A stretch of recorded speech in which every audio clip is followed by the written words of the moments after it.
ಕೊಡ್ತಾ ಇದ್ದೀವಿ. ನಾಳೆ ಎಷ್ಟು ದೊಡ್ಡ ಎಫೆಕ್ಟ್ ಆಗುತ್ತೆ ಇದು ಒಂದು ವೇಳೆ ಇವರೇನಾದರೂ ಮುಷ್ಕರಕ್ಕೆ ಕರೆ ಕೊಟ್ಟರೆ ಅಂತ.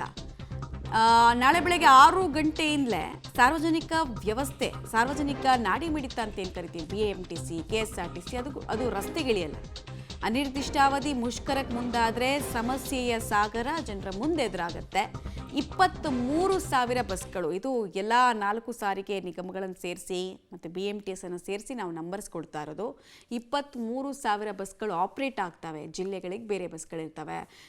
ನಮ್ಮ ಬೆಂಗಳೂರಿನಲ್ಲೇ BMTC ಬಸ್ ಇರುತ್ತೆ. ಬೆಂಗಳೂರಿನಲ್ಲಿ ಏನಿಲ್ಲ ಅಂದರೂ ಒಂದು 6,500 ಇಂದ 7,000 ಬಸ್ಗಳಿದ್ದಾವೆ.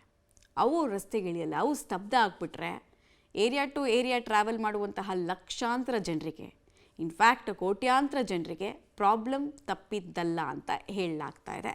ಹೆಂಗೆ ಇಷ್ಟು ದೊಡ್ಡ ಸಮಸ್ಯೆಯಿಂದ ಸರ್ಕಾರ ಪಾರಾಗುತ್ತೆ, ಮುಜುಗರದಿಂದ ಪಾರಾಗುತ್ತೆ ಅನ್ನೋದು ಒಂದು ಪ್ರಶ್ನೆ ಇದೆ.